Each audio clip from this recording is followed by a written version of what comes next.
दक्षिणद्वारे पश्चिमद्वारे द्वारकीमाद्वारे द्वारकीमाशंखनिधये नमः पुष्पनिधये नमः द्वारपालपूजां समर्पयामि। ओम ह्रीं परमात्मा कृषेरकृपार्मृतमेन सर्ववादामृतं यावत्तात्मनोमि आमन्त्रस्य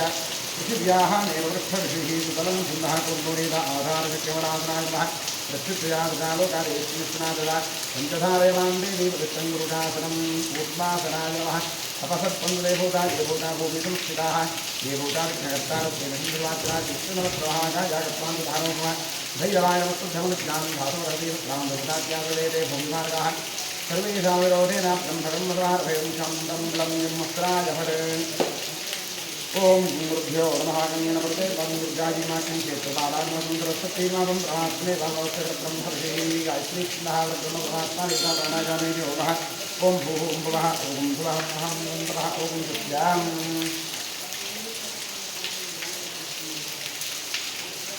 ओवापोज्योतिर्हों ब्रह्मभूतभूतवरों पुनो नारायणया गंगाद्याद्रोडेक्षासनीरा सिंधु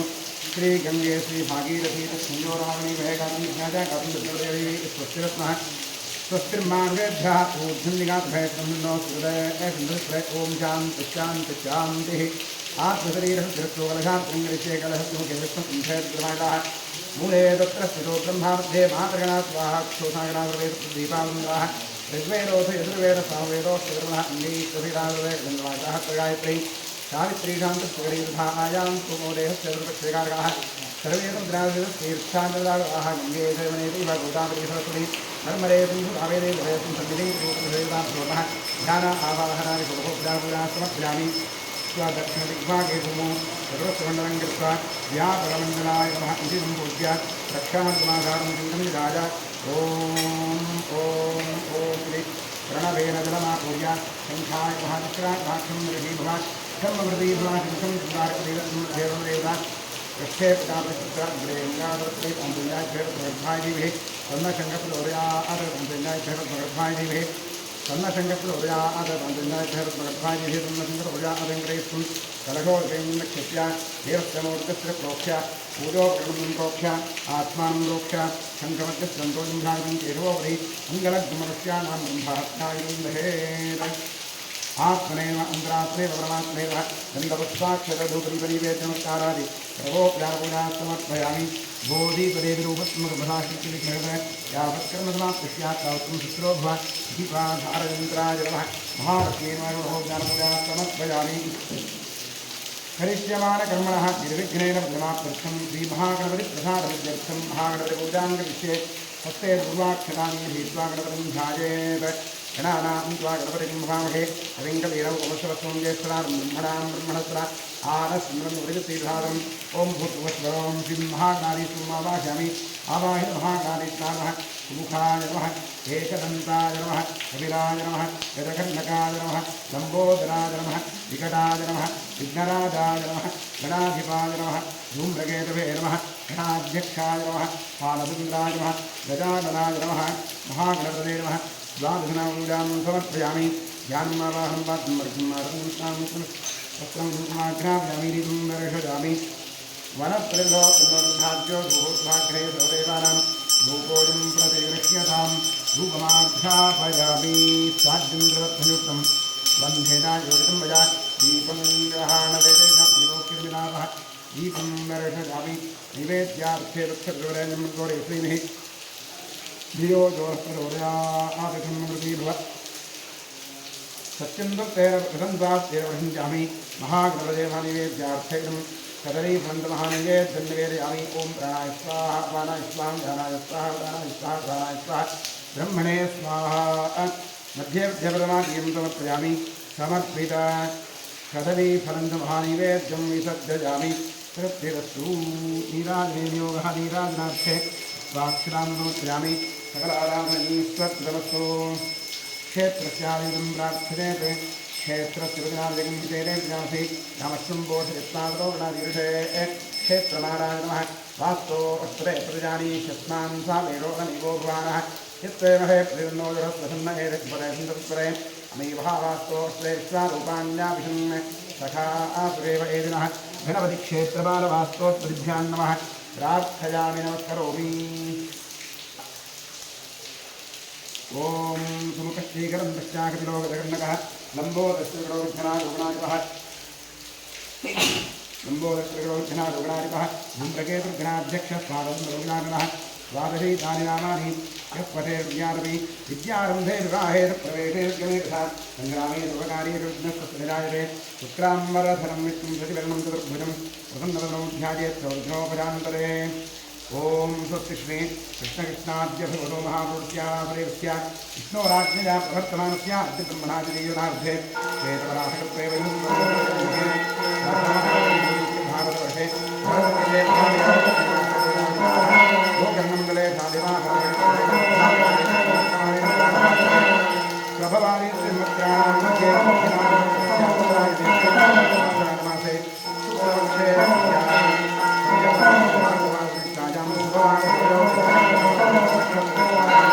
एवं विशेषण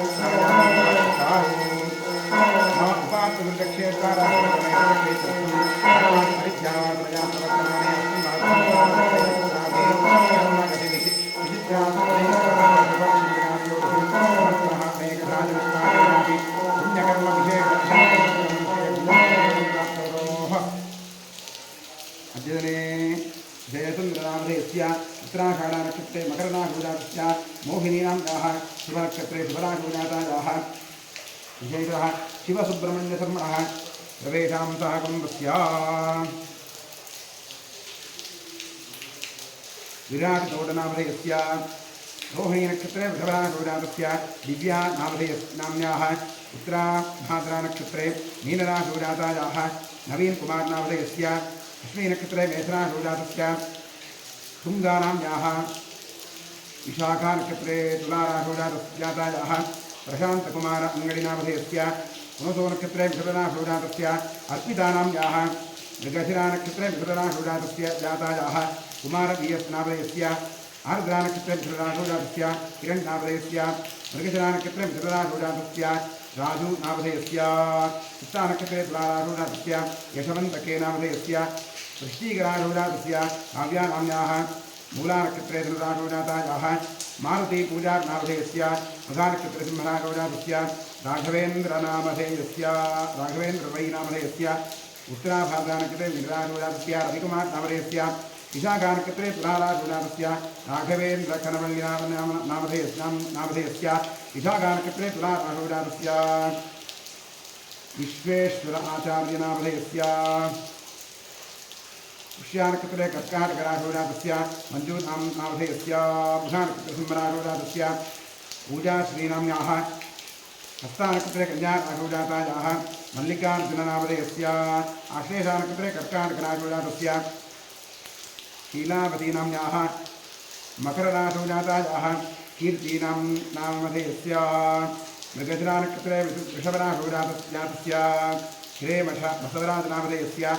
श्रवणानक्षत्रे मकरराशुजातस्य उपेन्द्रकुमारनामधेयस्य विशाखानक्षत्रे तुलाराशुजातस्य विशितानाम्याः भरणीनक्षत्रे मेषराशुजातायाः प्रसीद कृष्णकिरण्नामधेयस्य उत्तराफल्गुनीनक्षत्रे सिंहराशुजातायाः महेश्वरीनाम्याः कृत्तिकानक्षत्रे वृषभराशुजातस्य नटराजनामधेयस्य ज्येष्ठानक्षत्रे वृश्चिकराशुजातस्य यल्लालिङ्गयन्पाटीलनामधेयस्य वृश्चिकराशुजातस्य श्रीहरिप्रसादनामधेयस्य तुलाराशुजातस्य निङ्गप्प कोटमागीनामधेयस्य शुभनक्षत्रे शुभराशुजातस्य वकीरप्प दोड्डवाडनामधेयस्य कन्याराशुजातस्य यस् गविसिद्धेगौडनामधेयस्य धनिष्ठानक्षत्रे मकरराशुजातस्य सुष्मानाम्याः शतभिषानक्षत्रे कुम्भराशुजातस्य अभिजित्नामधेयस्य आर्द्रानक्षत्रे विधुराशुजातस्य सुरेशनामधेयस्य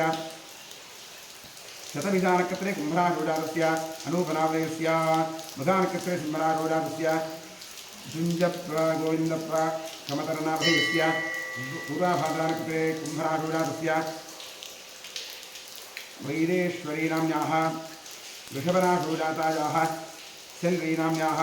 सिंहरारूढातायाः जगदीशनाभयस्य शुभनक्षत्रे शुभरारूढातस्य नलिनानाम्याः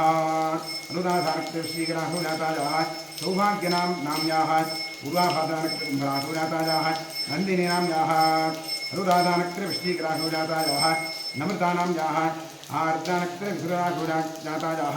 भाग्यम्मानाम्याः शुभनक्षत्रे शुभरारूढातायाः विनयकुमारनामधेयस्य रोहिणीनक्षत्रे वृषभरारूढातस्य मोहन यस्नामधेयस्य उद्वानक्षत्रे सिंहरारूढातस्य मञ्जुनाथसुरायनामधेयस्य सुरायनामधेयस्य मुदानक्षत्रे सिंहरारूढातस्य दिनेशकुमारनामधेयस्य मूलानक्षत्रे धनुरारूढातस्य रत्नाकरशक्तिनामधेयस्य उत्तराषाढानक्षत्रमकरनारूढातस्य हसवनाथनामधेयस्य रोहिणीनक्षत्रे वृषभरारूढातस्य सोमशेखरनामधेयस्य शतभिषानक्षत्रे कुम्भरारूढातस्य चन्दूनामधेयस्य ज्येष्ठानक्षत्रे वृश्चिकरारूढातस्य युवन्नामधेयस्य ज्येष्ठानक्षत्रे वृश्चिकरारूढातस्य आशानाम्याः आर्द्रानक्षत्रे विसुरारूढातायाः सुगन्धराजनामधेयस्य शतभिषानक्षत्रे कुम्भरारूढातस्य विश्वनाथनामधेयस्य वृषभरारूढातस्य ईरण्णानामधेयस्य वृषभरारूढातस्य ऐश्वर्या आर्वन्नामधेयस्य पूर्वाषाढानक्षत्रे धनुरारूढातस्य प्रदीप आचार्यनामधेयस्य हस्तानक्षत्रे कन्यारारूढातस्य शिवानन्द मदिवालनामधेयस्य शतभिषानक्षत्रे कुम्भरारूढातस्य हर्षिता हरीशनामधेयस्य हस्तानक्षत्रे कन्यारारूढातस्य पवनकेनामधेयस्य हस्तानक्षत्रे कन्यारारूढातस्य लावण्यानाम्याः पूर्वाषाढानक्षत्रे धनुरारूढातायाः आशानाम्याः पूर्वाषाढानक्षत्रे धनुरारूढातायाः तिलकराजनामधेयस्य विशाखानक्षत्रे तुलारारूढातस्य बसवराजधनपालवडिगेरनामधेयस्य तुलारारूढातस्य शशिकुमारपण्डितनामधेयस्य आश्लेषानक्षत्रे कर्काटकरारूढातस्य अनिलकुमारनामधेयस्य कृत्तिकानक्षत्रे मेषरारूढातायाः शालिनीनाम्याः श्रवणानक्षत्रे मकरनारूढातायाः गिरीशनामधेयस्य उत्तराषाढानक्षत्रे मकरनारूढातस्य वरधन्नामधेयस्य धनिष्ठानक्षत्रे मकरनारूढातस्य मणिकण्ठगणेशनामधेयस्य अनुराधानक्षत्रे वृश्चिकरारूढातस्य नेहामणेनामधेयनाम्याः हस्तानक्षत्रे कन्यारारूढातायाः मञ्जुनाथनामधेयस्य रेवतीनक्षत्रे मीनरारूढातस्य सुजाता शिवयोगी शिरोळनामधेयस्य रेवतीनक्षत्रे मीनरारूढातस्य शिवयोगी बसय्य शिरोळनामधेयस्य मूलानक्षत्रे धनुरारूढातस्य नन्दीशनामधेयस्य अनुराधानक्षत्रे वृश्चिकरारूढातस्य मञ्जुनाथनामधेयस्य सिंहरारूढातस्य बसवराज सदाशिवार्थपटिनामधेयस्य धनुरारूढातस्य पुष्यन्नी नाम्याः हस्तानक्षत्रे कन्यारारूढातायाः यशोदानाम्याः मूलानक्षत्रे धनुरारूढातायाः दिव्यभारतीनाम्याः मूलानक्षत्रे धनुरारूढातायाः प्रवीणानाम्याः उत्तरानक्षत्रे कन्यारारूढातायाः दर्शननामधेयस्य धनुरारूढातस्य कृष्णमूर्तिनामधेयस्य मिथुनरारूढातस्य शुभानाम्याः श्रवणानक्षत्रे मकररारूढातायाः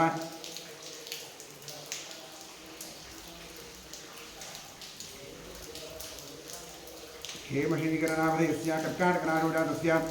दिशानाम्याः कर्काटकरारूढातस्य गगनराजनामधेयस्य धनिष्ठानक्षत्रे मकररारूढातस्य नागराजनामधेयस्य अनुराधानक्षत्रे वृश्चिकरारूढातस्य कृतानाम्याः रोहिणीनक्षत्रे वृषभरारूढातायाः सुरेशटीयन्नामधेयस्य धरणीनक्षत्रे मेषरारूढातायाः शशिकलानाम्याः मकररारूढातायाः हेमाब्दीनाम्याः कर्काटकरारूढातायाः दिव्यभारतीनाम्याः मूलानक्षत्रे धनुरारूढातायाः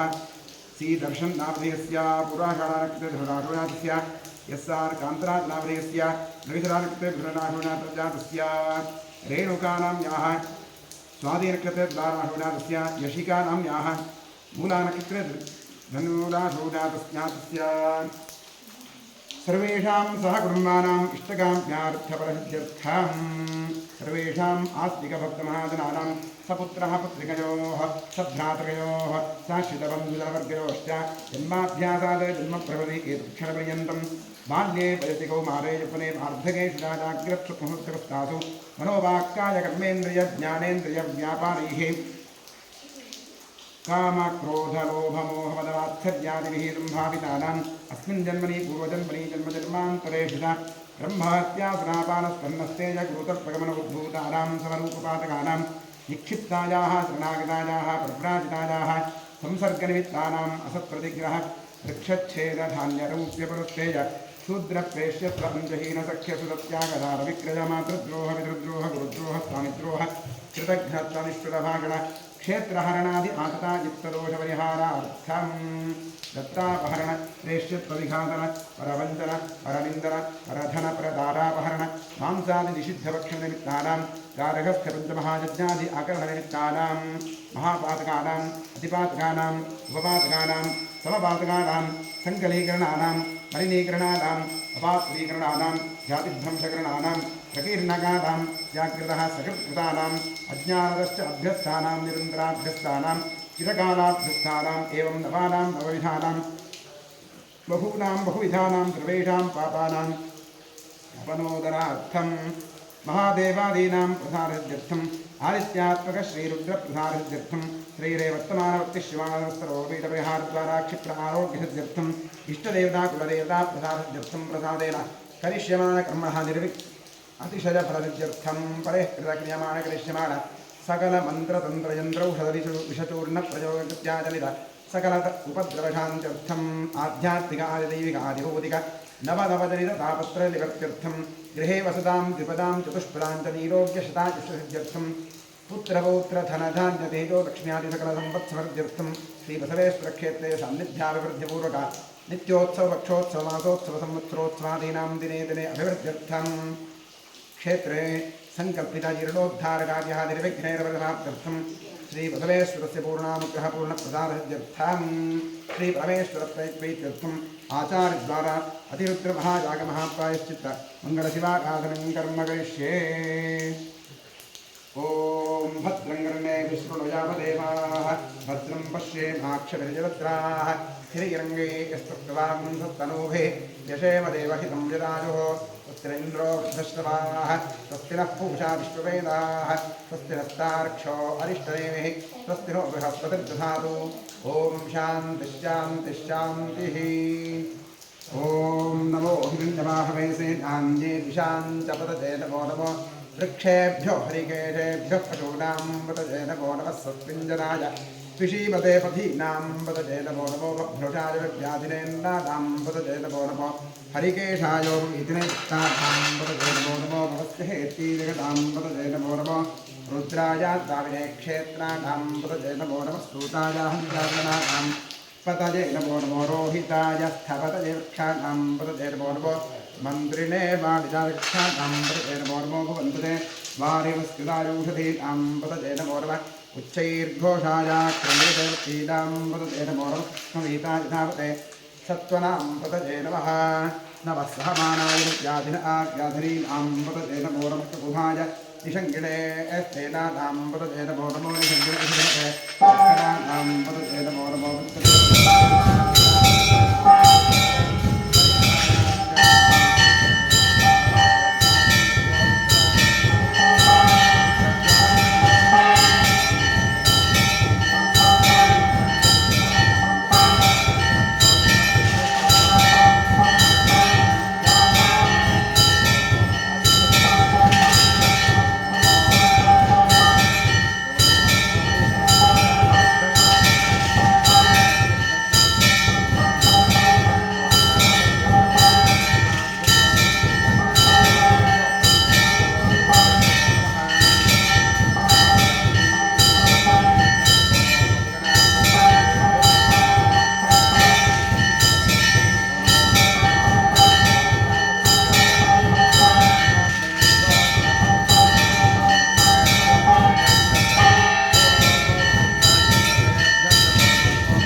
क्षत्रभ्यः संग्रहेतृभ्यश्च वो नमो नमस्तक्षभ्यो रथकारेभ्यश्च वो नमः कुलालेभ्यः कर्माणेभ्यश्च वो नमः पुञ्जिष्टेभ्यो निशानेभ्यश्च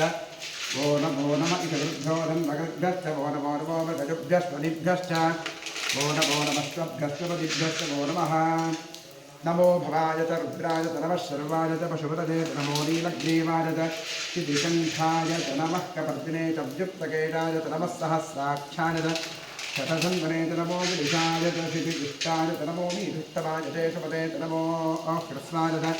वामनाय च नमो षते च वृषीयसे च नमो वृद्धाय च संवृद्धने च नमो अग्रिजाय च प्रथमाय च नमः आधवेतादिनाय च नमस्तेऽग्रिजाय च शेभ्याय च नमः ऊर्जाय च वस्त्रंजाय च नमः स्रोतस्याय च दीप्त्याय च नमो ज्येष्ठाय च कनिष्ठाय च नमः पूर्वजाय च वरदाय च नमो मध्यमाय च पदुद्धाय च नमो जघन्याय च बुद्धिजाय च नमः सोऽभ्याय च प्रतिसर्याय च नमो याम्याय दक्षिण्याय च नमः उरुपर्याय च खल्याय च नमः श्लोक्याय च वधान्याय च नमो वन्याय च कक्षाय च नमः श्रवाय च प्रतिश्रवाय च नमः आशुतेनाय च आशुरथाय च नमः शूराय च वभिन्ते च नमो वर्मिणे च वरुधिने च नमो विन्मिने च कवचने च नमः श्रुताय च श्रुतसेनाय च नमो दुन्दुभ्याय च हन्याय च नमो धिष्णवे च प्रवर्षाय च नमो भूताय च प्रहिताय च नमो निषङ्गणे च श्रीमते च नमस्तीक्ष्णे च वेताघ्ने च नमः स्वायुधाय च सुधन्वने च नमः श्रुत्याय च वत्थ्याय च नमः कात्याय च नीत्याय च नमः सूर्याय च सरस्याय च नमो नाद्याय च वैशन्ताय च नमः कूप्याय च वत्याय च नमो वर्ष्याय च वृष्याय च नमो मेघ्याय च विद्युत्याय च नमः एध्याय च तप्याय च नमो वात्याय च रेष्म्याय च नमो वास्तव्याय च वास्तुवाय च नमः सोमाय च रुद्राय च नमस्ताम्राय च अर्णाय च नमः शृङ्गाय च पशुपतये च नमः उग्राय च भीमाय च नमो अग्रे वधाय च दूरे वधाय च नमो हन्त्रे च हनीयसे च नमो वृक्षेभ्यो हरिकेशेभ्यो नमस्काराय च नमः शम्भवे नमयोभवे च नमः शङ्कराय च मयस्कराय च नमः शिवाय च शिवतराय च नमः तीर्थ्याय च कूल्याय च नमः पार्याय च नमः प्रकरणाय चोत्करणाय च नमः आतार्याय च आद्याय च नमः शक्त्याय च भेन्याय च नमः सिकत्याय च प्रमास्याय च नम इरण्याय च प्रवथ्याय च नमः किंशदाय च क्षतनाय च नमः कवद्दने च पुरस्पदे च नमो गोष्ठ्याय च गृह्याय च नमस्तल्प्याय च गेह्याय च नमः काक्याय च गक्वरेष्ठाय च नमो अकृणय्याय च निवेष्ठ्याय च नमः पार्णव्याय च रदस्याय च नमः शुष्क्याय च हरित्याय च नमो लोप्याय च लोलप्याय च नमः ऊर्याय च सोम्याय च नमः पर्ण्याय च पर्णसद्याय च नमो गुणमानाय च विघ्नते च नमः आक्षिरते च प्रक्षिरते च नमो वह्किलिकेभ्यो देवानागुरुदेभ्यो नमो क्षीणकेभ्यो नमो तिन्मुखेभ्यो नम आनिर्हतेभ्यो नम आमीकेभ्यः ॐ शान्तिः शान्तिः शान्तिः ॐ सहस्राणि सहस्रधा बाहुवोस्तमहेतुजः तासामीशानो भगवः पदाचीनामुखाग्रे साम्प्रदाशिवरुद्रार्भवं भूर्भुवस्वरोम् आवाहयामि आवाहित साम्प्रदाशिवरुद्राय नमः ध्यानं समर्पयामि आवाहनं समर्पयामि पाद्यं समर्पयामि अर्घ्यं समर्पयामि आचमनीयं समर्पयामि स्नानं करिष्ये ॐ नमो भगवते रुद्राय हरिः ॐ नमस्ते रुद्रमन्यव उतो तैषवे नमः नमस्ते अस्पृशन्वने बाहुभ्यामृते नमः यात यशु शिवतमाशिवं बभूवते तनुः शिवाशरव्या जातवतजातो रुद्रुणया याते रुद्रशिवा तनूरशोरापापकाशिनी सजानस्तनुवासिन्तवजागिरिशं प्राभिताकशीः यामिषं गिरिशं सहस्रैर्वर्षत्तवे शिवाङ्गिरित्रतां गुरुमाहिकं श्रेयस्पुरुषं जगत् शिवेन वदसा त्वागिरिशाच्छावदामति यथा नः सर्वविद्यकरयक्ष्मकं सुमनासत् अध्यबोधदधिवक्ता प्रथमो दैव्योऽभिषक् अहेकष्टसर्वान्दं भजन् सर्वा अष्टजातुखान्दः असूर्यस्ताम्रो अरुणकुतभद्रसुमङ्गलः ये देवां रुद्रा विदो दिक्षुषिताः सहस्रशो वैनागुम्भेण इमहे असौ यो वसत्पतिनीलग्रीवो विलोषितः उतैनं गोपा अदृशन्नदृशन्नदहार्यः उतैनं विश्वाभूतारभदस्योर्वजातिरः नमो अस्तु नीलग्रीवाय सहस्राक्षाय मीढुषे अथोजे अस्य रस्वारोहन्तेभ्यो करन्नवः प्रमुञ्चधन्नतस्तोभयोदात्मजोर्जां याश्चते हस्तैषवस्पराता भगवोप अवतस्य धनुस्वकं सहस्राक्षरते शुभे निशीर्यशल्यानां मुखाशिरो न स्मरात्वा विद्यं धनुः कपर्दिनो विशद्यो बाणवागुम्पुता अनेकं नस्ते शव आपुरस्य शङ्गभिः याते हेतर्मे धुष्टवहस्ते भूवते धनुः तयास्मान् विश्वतत्त्वमयक्ष्मदापरिभुजा नमस्ते स्वामिभाजानाथनाय विष्णवे उभाभ्यां भैरवो बाहुभ्यान्तवदन्दने परिते दन्दनो हेतिरस्मान् वृणक्व विश्वतः अथो य ईश्वरिस्तपारे अस्मन्निधेहितं शम्भवे नमः नमस्ते अस्तु भगवन् विश्वेश्वराय महादेवाय त्र्यम्बकाय त्रिपुरान्तकाय त्रिकाग्निकालाय कालाग्निरुद्राय नीलकण्ठाय सर्वेश्वराय सदाशिवाय शङ्कराय मृत्युञ्जयाय श्रीमन्महादेवाय नमः नमो हिरण्यवाहवे सेद्धान्ते दिशाञ्जवर्ते नमो नमो वृक्षेभ्यो वृकेशेभ्यः प्रचोदाम्बरजे नमो नमः सस्पिञ्जराय ऋषीपते पथीनाम्बरजे नमो नमो बभ्रूषाय विद्याधिनेम्नादाम्बरजे नमो नमो हरिकेशायोपवीतिने पुष्टादाम्बरजे नमो नमो भवस्य हेतीजगताम्बरजे नमो नमो रुद्राय द्वारे क्षेत्राणाम्बरजे नमो नमः सूताय हंचायोनादां पतजे नमो नमो रोहिताय स्थपतजे वृक्षाणाम्बरजे नमो नमो मन्त्रिणे वारिणाय वृक्षाणाम्बरजे नमो नमो भुवन्तजे वारिवस्त्रायुषधीनां पतजे नमो नमः उच्चैर्घोषाय क्रन्दुजे प्रीताम्बरजे नमो नमः कृष्णवीतायुधान्ते सत्त्वनाम्बरजे नमः नमः सहमानादिव्याधिन आव्याधिनीनाम्बरजे नमो नमः कुकुभाय निषङ्गिणे स्तेदाम्बरजे नमो नमो निषङ्गिण ईशु धीमते रस्कराणाम्बरजे नमो नमो विन्दुदेवृन्दुदेवस्ताजोदाम्बरजे नमो नमो निचेर्वे परितरायारण्यानाम्बरजे नमो नमः श्रीकाविभ्यो दिशाकुन्दुभ्यो सदाम्बरजे नमो नमो शिवभ्यो नक्कन्दरद्भुप्रगन्धानाम्बरजे नमो नमः स्नेहिनेगिरिजनालकुञ्जानाम्बरजे नमो नमः ईशुमभ्यो तन्माविभ्यश्च नमो नमः आतन्वारेभ्यः प्रतिदधारेभ्यश्च नमो नमः आयच्छद्भ्यो विसृजद्भ्यश्च नमो नमोऽस्यभ्यो विद्यद्भ्यश्च नमो नमः आसीनेभ्यश्च दानेभ्यश्च नमो नमः सुपद्भ्यो जाग्रद्भ्यश्च नमो नमः तिष्ठद्भ्यो धावद्भ्यश्च नमो नमः सभाभ्यः सभावृभ्यश्च नमो नमः अश्वेभ्योऽश्वपतिभ्यश्च नमो नमः नमो नमः आद्याधिनेभ्यो विन्देभ्यश्च नमो नमः गुणाभ्यश्च गुणेभ्यश्च नमो नमः वृक्षेभ्यो वृक्षपतिभ्यश्च नमो नमः व्रातेभ्यो व्रातपतिभ्यश्च नमो नमः गणेभ्यो गणपतिभ्यश्च नमो नमः विरूपेभ्यो विष्णुरूपेभ्यश्च नमो नमः महद्भ्यः क्षुल्लकेभ्यश्च नमो नमः ऋषिभ्यो रथेभ्यश्च नमो नमः रथेभ्यो रथपतिभ्यश्च नमो नमः सेनाभ्यश्चेनानिभ्यश्च नमो नमः क्षत्रभ्यस्सङ्गहेतृभ्यश्च नमो नमः तक्षभ्यो रथकारेभ्यश्च नमो नमः पुराणेभ्यः कर्मारेभ्यश्च नमो नमः पुञ्जिष्ठेभ्यो निषादेभ्यश्च नमो नमः ईशोकृभ्यो धर्मकृभ्यश्च नमो नमः मृगजुभ्यस्वरिभ्यश्च नमो नमः श्रभ्यस्वपतिभ्यश्च नमो नमः नमो भवाय रुद्राय नमः शर्वाय पशुपतये नमो नीलग्रीवाय श्रीकण्ठाय नमः कपर्दिने तव्युत्तकेनाय नमः सहस्राख्याय शतधन्वने नमो गिरिशाय श्रीविष्टाय नमो मीधुस्तमाय सुमने नमो अकृस्वाय वामनाय नमो हते वर्षीयसे नमो वृद्धाय संवृद्धने नमो गिरिजाय प्रथमाय नमः आसवेशाय नमः शीघ्रयाय शीभ्याय नमः ऊर्जाय संज्ञाय नमः स्रोतस्याय तद्दीप्याय नमो ज्येष्ठाय कनिष्ठाय नमः पूर्वजाय वरदाय नमो मध्यमाय चापगल्भाय नमो निखञ्जाय बुद्ध्याय नमः सौभ्याय प्रतिश्रियाय नमो याम्याय दक्षेम्याय नमः पूर्वर्याय च खल्याय नमः श्लोक्याय धान्याय नमो ज्ञाय कक्ष्याय नमः श्रवाय प्रतिश्रवाय नमः आशुषेनाय चतुर्थाय नमः शूराय तावधिन्ते नमो ब्रह्मणे तपरोधिने नमो बिल्मिने कवचने नमः श्रुताय च श्रुतसेनाय च नमो दन्दुभ्याय हन्याय नमो धिष्णवे प्रवृषाय नमो दूताय प्रहिताय नमो निषङ्गिणे ते सुधमते च नमस्तीक्ष्णे सवेतायुधने नमः स्वायुधाय सुधन्वने नमः श्रुत्याय नमस्थ्याय नमः काट्याय दीप्याय नमः सूर्याय सरस्याय नमो नाद्याय च वैशन्ताय नमः कूप्याय नाट्याय नमो वृष्याय दृश्याय नमो मेघ्याय विद्युत्याय नमः ईध्याय नारत्याय नमो वाप्याय रेश्मियाय नमो वास्तव्याय नमः स्तुवाय नमः सोमाय रुद्राय नमः साम्राय नारुणाय नमः शङ्गाय पशुपतये नमः उग्राय भीमाय नमो अग्रे वधाय दूरे वधाय नमो हन्त्रे हन्यसे नमो वृक्षेभ्यो हरिकेशेभ्यो नमस्काराय नमः शम्भवे नमः नमः शङ्कराय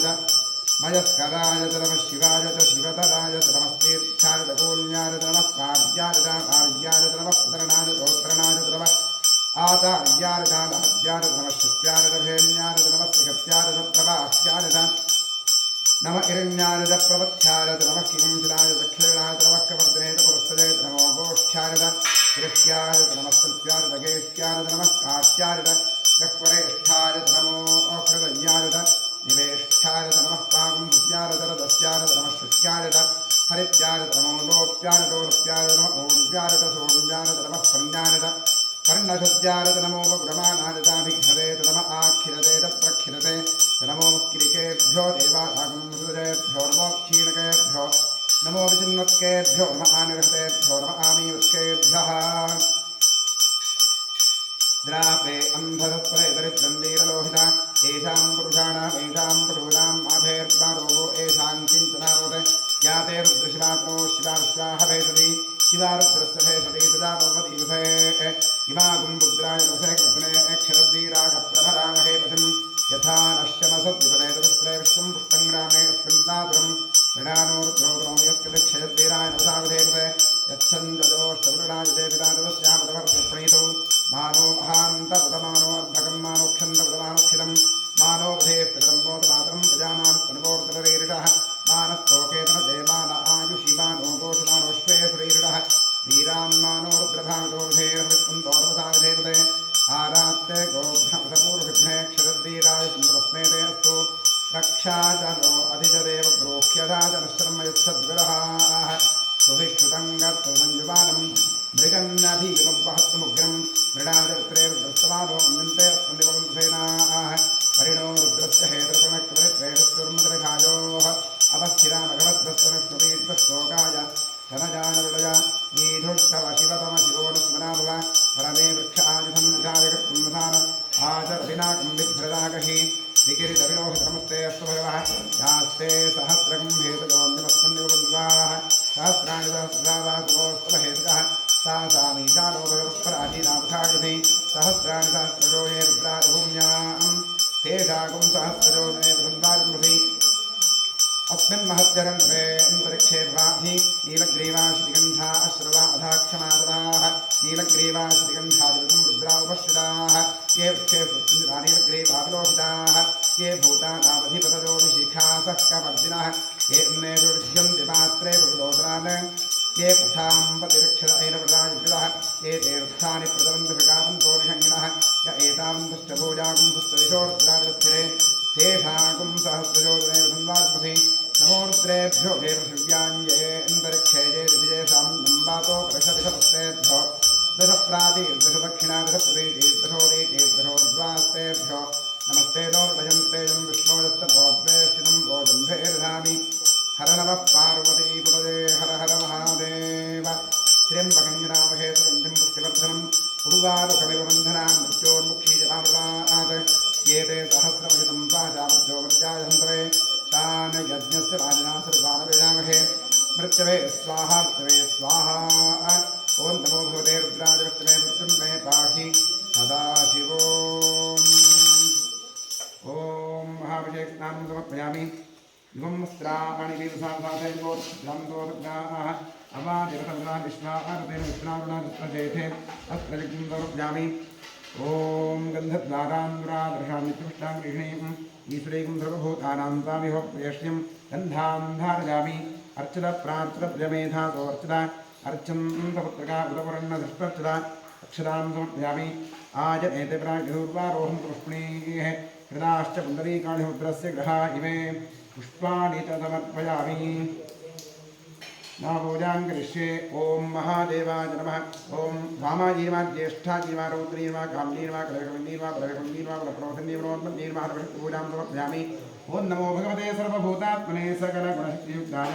योगाय योगपद्मपीठात्मने नमः सुवर्णपीठं कल्पयामि स्वात्मसमस्तपदं शुद्धं सामद्य करवेश्वरारण्यानुगहव्याजं ऊर्जामावाहयाम्यहम् ॐ भूद्भुवस्वरों सशक्तिसाङ्गसायुधवाहन सपरिवार सर्वालङ्कारपूर्णश्री साम्बसदाशिवरुद्रानं भूद्भुवस्वरोम् आवाहयामि आवाहितो भव संस्थापितो भव सन्निहितो भव निरुद्धो भव अवन्धो भव अवतीर्णो भव ज्ञातो भव सुप्रन्दवल्लो भव किमस्मासान्निध्यं गुरु ॐ तत्पुरुषाय महादेवाधिमहि तन्नोरुद्रोदयात् इदमर्घ्यमिदमर्घ्यं महादेवऋषि पुण्यस्तुन्दारुद्रो देवता बिभ्रद्दोर्विकुठारं मृदोभजवरौ सुप्रसन्नो महेशः ज्ञानालङ्कारदीप्तं सरसिजनरयो व्याघ्रजन्मात्तवासाः ये यो मुक्तापरागामृतरसकलिता विप्रवः पञ्चवक्त्रः यक्षकोटिरकोटिघटितधुरिरोच्चष्करोत्तुङ्गमुनिः लं पृथिव्यात्मने मग्नमुच्यामि आकाशात्मने मग्नमुच्यामि भागवात्मने महाभूमुच्यामि धूमग्नात्मने नैवेद्यं मुच्यामि धूम सोमात्मने माताम्बूलमुच्यामि गन्धारे पञ्चोपदारे सम्पूर्णगणाराधन ईश्वरत्वस्तुद्वारधनापूजाङ्गरिष्ये ॐ महादेवाय नमः महेश्वराय नमः शङ्कराय नमः भगवद्राय नमः गणाधराय नमः कामाङ्गनाय नमः देवदेवेशाय नमः श्रीकण्ठाय नमः हराय नमः पार्वतीपतये नमः रुद्राय नमः शिवाय नमः प्रार्थनापूजां समर्पयामि वनस्पतिरथोत्तमगन्धाढ्यो धूपोत्तमः आघ्रे च सर्वदेवानां धूपोऽयं प्रतिगृह्यतां धूपमाघ्रापयामि धूरसि धूर्धूर्वन्तं धूर्भुजं जन्धूर्वामः धूपमाघ्रापयामि महागणाधीश्वराभवति अमृताजवरुद्राभवतुमाघ्रापयामि साध्यं त्रिवत्संयुक्तमन्दिरायोजनमया दीपं ग्रहाणदेवेशलोकविनाभः दीपं दर्शयामि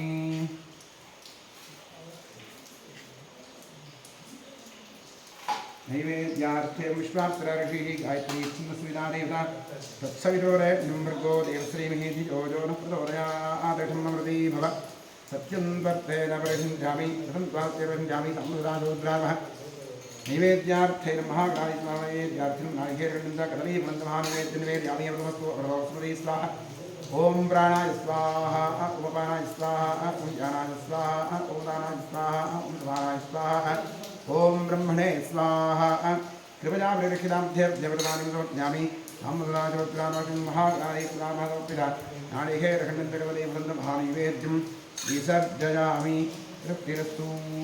अधिकपुण्यफलप्राप्त्यर्थे वेदोक्तमङ्गलनीराजनयोगः ॐ सद्यो जातं भवत्यामि सद्यो जाताय वै नमो नमः भवे भवेनातिभवे भवस्त्वमां भवोद्भवाय नमः वामदेवाय नमो ज्येष्ठाय नमः श्रेष्ठाय नमो रुद्राय नमः कालाय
तीर्थेश्वराय नमः तत्पुरुषाय विद्महे महादेवाय धीमहि तन्नो रुद्रः प्रचोदयात् राजाधिराजाय प्रसह्यदाहिने नमो ब्रह्मै श्रवणाय ब्रह्महे तमेकामान् कामकामान् कामेश्वरो वै श्रवणो दधातु कुबेराय वै श्रवणाय महाराजाय नमः पर्याप्यामन्तराजाय सर्वस्तोतिरात्रोत्तमहर्भवति सर्वस्याप्ति सर्वस्य सर्वदेवतेनाप्नोधिरुन्धते